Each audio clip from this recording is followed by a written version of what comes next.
Salut les amis et bienvenue sur notre nouvelle vidéo. Je suis Jérémy. Et moi, c'est Mathias. Nous faisons partie de Terre de Connexion et ce soir, nous avons envie de vous emmener un petit peu dans notre histoire, dans une partie de notre histoire et de le faire d'une manière peut-être un peu originale puisque nous allons vous embarquer avec nous à la fois dans les faits de notre histoire mais aussi peut-être dans notre manière de réfléchir, dans notre manière de travailler, dans notre manière d'aborder certains sujets. Et on vous embarque un petit peu avec nous, donc merci de nous suivre et on vous garantit que tout ce que vous allez voir et entendre ce soir est issu d'un travail intime que nous avons dans Terre de Connexion. Alors à vous qui nous connaissez, ou qui ne nous connaissez pas, vous qui nous suivez ou pas, peut-être que certains parmi vous se demandent où en est le projet, pourquoi on n'a pas encore construit des maisons, pourquoi on n'en est que là, pourquoi ça n'avance pas, et patati et patata. Pas de souci, cette vidéo, elle est aussi là pour vous. Alors profitez-en, on espère que ça va vous plaire. Alors on était chez nous, à côté de Thèse, dans notre maison. Et on était dans un temps où on avait notre société qui avait donc acheté le terrain, on avait un super permis de construire, on avait une troisième famille qui était en bon pourparler pour venir nous rejoindre. Les choses avançaient plutôt bien, on avait des idées, on avait le projet qui prenait vraiment forme.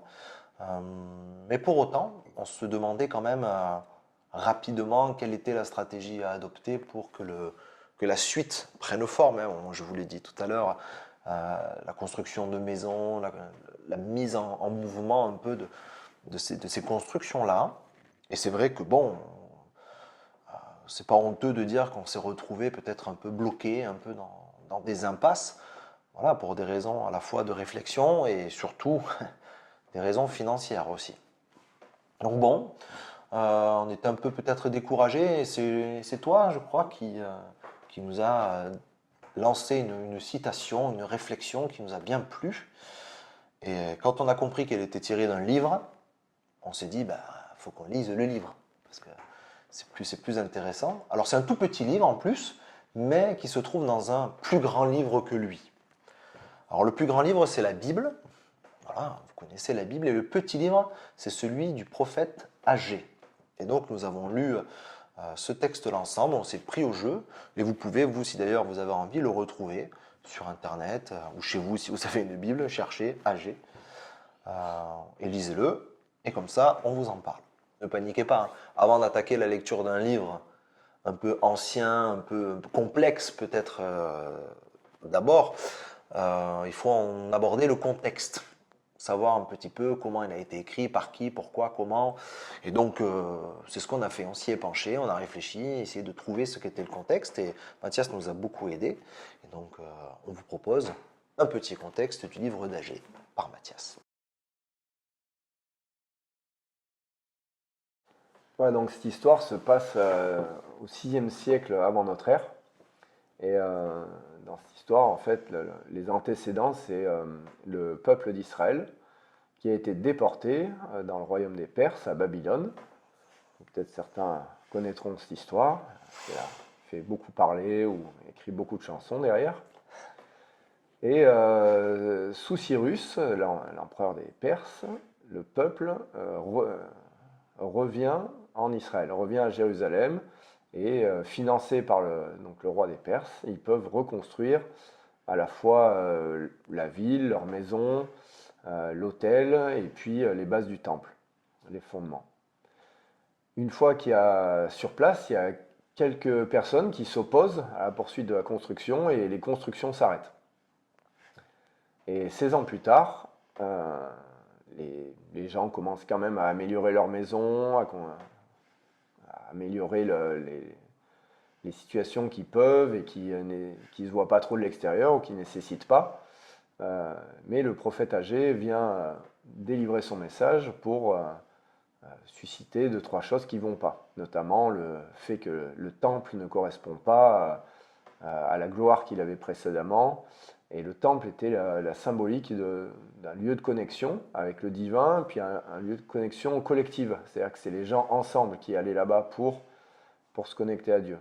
Et donc, il n'y avait pas d'excellence dans ce niveau-là. On rappelle, les prophètes dans la Bible ne sont pas principalement là pour annoncer l'avenir. On entend des fois ce raccourci courant. Mais les prophètes étaient là principalement pour aider les gens à se reconnecter à eux-mêmes et puis à se reconnecter au divin. C'était plutôt une histoire qui se passait dans leur présent par rapport à des choix qui auraient été mauvais, à des choix qui auraient été délétères dans le passé. Et, alors parfois, il y avait des notions d'avenir, des notions qui reviennent plus tard parce que l'histoire se répète. Mais l'objectif premier, c'était vraiment que les gens se reconnectent à Dieu. Merci pour cette mise en contexte. Vous voyez comment ce texte a pu vraiment nous intéresser, puisqu'il parle de construction, de reconstruction, de retour d'un peuple sur une terre, de connexion un petit peu avec Dieu. On a été sensible à ça, on va dire. Et au-delà du contexte, il est intéressant de se demander quelles sont les problématiques qui se trouvent dans le texte. Et là aussi, au-delà de comprendre un peu l'ensemble du texte et son contexte, on s'est dit, mais qu'est-ce qu'on va retenir de ce texte-là? Quels sont les problèmes, les axes de tension, et qui vont peut-être ensuite nous apporter de la réflexion et à terme, bien entendu, des éléments de réponse. Donc là aussi, Mathias va nous présenter succinctement les problématiques du texte. Alors une première problématique qui se dégage du texte vient à travers plusieurs mots qui reviennent souvent. Le nom du gouverneur, Zorobabel, dans son nom est indiqué celui qui est sec, celui qui a la langue ou la parole séchée. Ensuite, le temple qui est en ruine, c'est le mot sec aussi, ou brûlé dans l'hébreu. Et enfin, quand on parle aussi dans le texte des récoltes ou des choses comme ça, tout est sec et appauvri.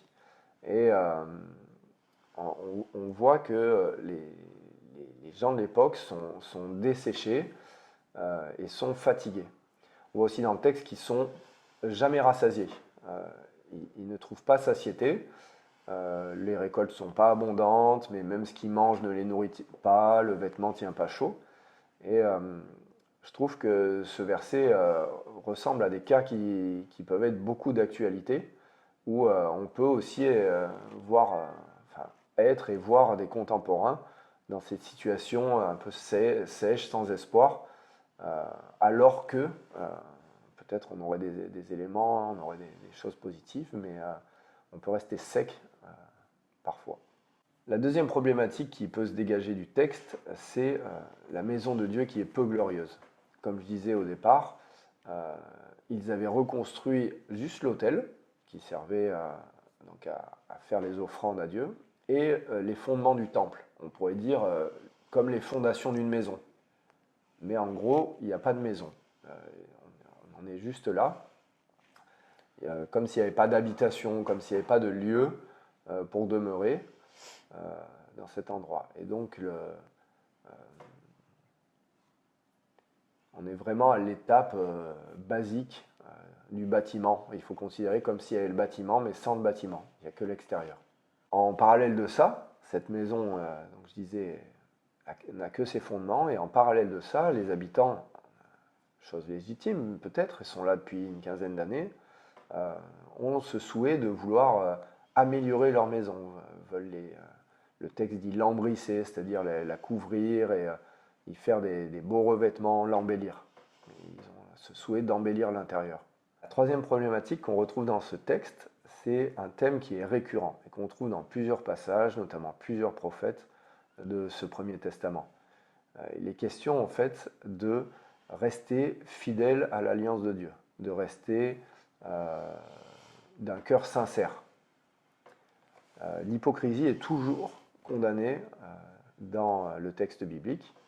Et le souhait biblique, c'est d'avoir une cohérence, une congruence entre les convictions intérieures et toutes les actions qui pourraient être menées extérieurement, ou tous les discours, les paroles qu'on pourrait faire. Le quatrième aspect qu'on retrouve dans la fin du passage, c'est l'espoir d'un royaume de Dieu à venir. C'est l'espoir de l'arrêt du mal et que le bien va triompher. On retrouve une symétrie avec tout ce qui était sec au départ. Au départ du texte, il est question de récolte sèche, de quelque chose qui ne rassasie pas, de vêtements qui ne tiennent pas chaud. Et on retrouve tous les mêmes éléments à la fin du texte, mais tournés de manière positive et avec un vrai élan d'espoir. Et donc on a ces 4 problématiques, ces 4 aspects saillants du texte qui apparaissent très fortement. Et donc nous, face justement à ce texte-là, on médite, on réfléchit, on interroge ces aspects et on essaye d'en saisir peut-être une portée symbolique, avant tout pour notre histoire, notre parcours. Par exemple, la première problématique que tu as évoquée, Mathias, qui est celle de la sécheresse chez les gens, qu'on pourrait dire un peu presque sociétale finalement. Elle nous a fortement interpellés, puisque parmi nous et dans notre projet, on a à cœur de répondre à une forme de difficulté sociétale, de sécheresse sociétale, de faiblesse quelque part des personnes qui nous entourent, que ce soit au travers de leur fatigue, que ce soit au travers de leurs difficultés économiques, difficultés sociales et autres. Et donc on s'est retrouvé face à ce texte-là, on s'est dit, c'est le bon texte par rapport à notre propre situation, à notre propre société. Et donc on a poursuivi la réflexion en se demandant s'il n'y avait pas plus. Et est arrivée très rapidement cette problématique centrale, si je puis dire, qui est celle de la maison de Dieu, puisque Agé invite ses contemporains à se focaliser sur cette maison. Mais pour nous, finalement, qu'est-ce que ce texte peut nous dire? Quel enseignement on peut tirer? Quelle leçon un petit peu on peut peut-être s'inspirer pour notre propre expérience sur le terrain? Là était vraiment la question essentielle. Et justement, autour de cette réflexion de la symbolique de la maison, on a beaucoup travaillé. Est-ce que peut-être tu peux nous en redonner quelques éléments croustillants qu'on avait pu échanger à ce moment-là? Effectivement, moi ce que je me souviens, c'est que déjà ces périodes de sécheresse, ces périodes où on peut être un peu sans espoir, on a tous des périodes comme ça où on est amené à aller vivre ou autre. Et dans la Bible, ce qu'on entend par maison de Dieu, c'est vraiment un thème qui revient, qui est récurrent dans tout le texte. Et parce que Dieu communique son souhait de vouloir habiter parmi son peuple. On ne trouve pas forcément ça dans d'autres religions ou autres, mais dans les textes de la Bible, on trouve ce souhait de vouloir vraiment habiter au sein du peuple. Ça commence avec Moïse, par exemple, avec la demande de construction d'une tente. Puis, au fur et à mesure du Premier Testament, on voit Dieu qui habite dans le cœur de certaines personnes, notamment les prophètes, notamment des personnes, des individus plus isolés, ça ou là, dans l'histoire. Et pour advenir finalement dans ce qu'on appelle le Second Testament, à un Dieu qui veut habiter dans le cœur de tout le monde, dans le cœur de tout un chacun, qui veut être à l'intérieur des individus, plus que dans des temples faits par la main des hommes.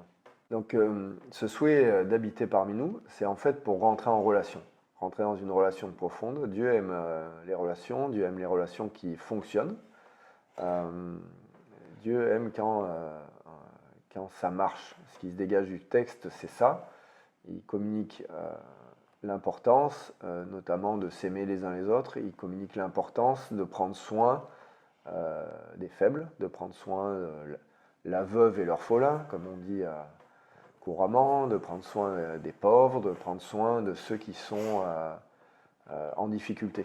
Et la pensée qui existait déjà à l'époque, où assez courante, où Dieu bénirait tous ceux qui vont bien, qui sont prospères et à qui il n'arrive rien, est finalement annexe et pas très liée. Ce qui l'intéresse, c'est qu'il y ait une dimension collective, une dimension du peuple qui se rassemble, une dimension de justice, d'équité entre les êtres, par-delà. Mais je me rappelle aussi cette troisième problématique que tu as évoquée tout à l'heure, où les personnes délaissent la reconstruction de la maison de Dieu pour leur propre construction personnelle.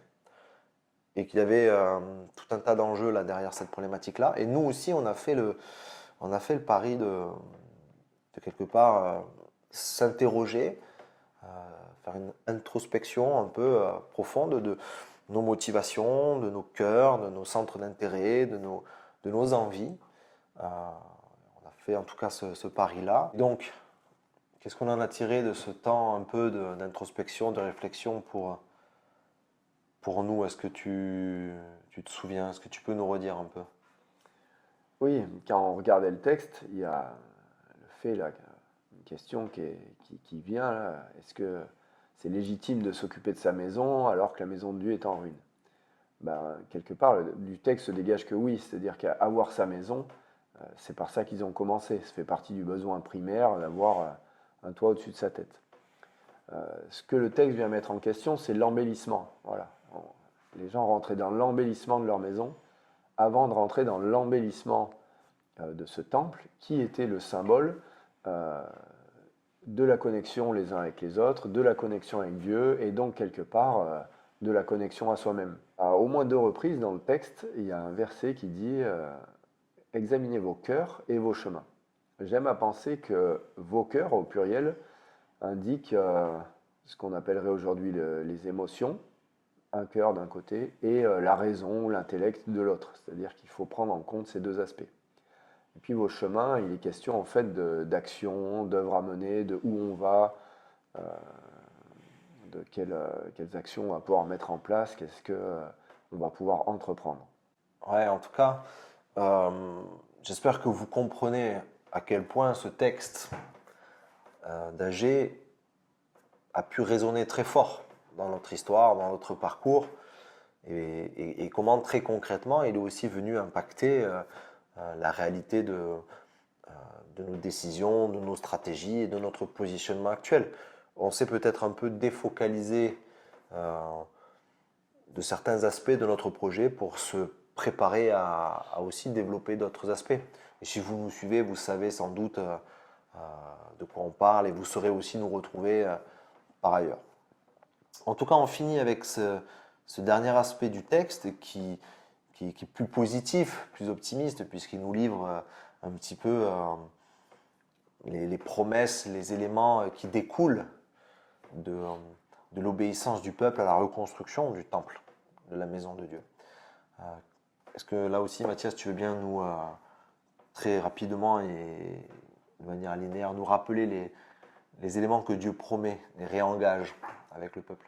Donc, oui, à la fin du texte, on a vraiment des promesses qui viennent finir ce texte avec une inversion par rapport à ce qui a été dit au début. Une réelle inversion sur tous ces passages où il était question de sécheresse. Là, il est question de semences qui vont donner de la croissance cette fois-ci, qui vont produire beaucoup. Il est question de la vigne, qui est un symbole de la joie, parce que la vigne va pouvoir donner le vin, et c'est un symbole de joie dans les Écritures. Ensuite, il est question du figuier, qui est un symbole de paix. On a aussi le grenadier, qui est un symbole de communion. Si jamais vous n'avez jamais ouvert une grenade, pensez à le faire. Vous verrez que tous les petits grains sont vraiment serrés les uns à côté des autres. Et puis le dernier élément, c'est l'olive. L'olive et les oliviers, un arbre qui pousse vraiment en Israël et qui permet de produire de l'huile. Et l'huile qui sert à beaucoup de choses, qui sert à la fois à se nourrir, mais aussi à s'éclairer, qui sert à se nourrir. Voilà, plein d'éléments. Et tout ça, ce sont des cadeaux que le texte promet à la fin, une fois qu'on a pu justement s'aligner collectivement, prendre conscience des choses qui n'allaient pas et voilà, s'aligner dans nos pensées, dans nos pratiques, dans nos états d'âme, dans nos relations les uns avec les autres.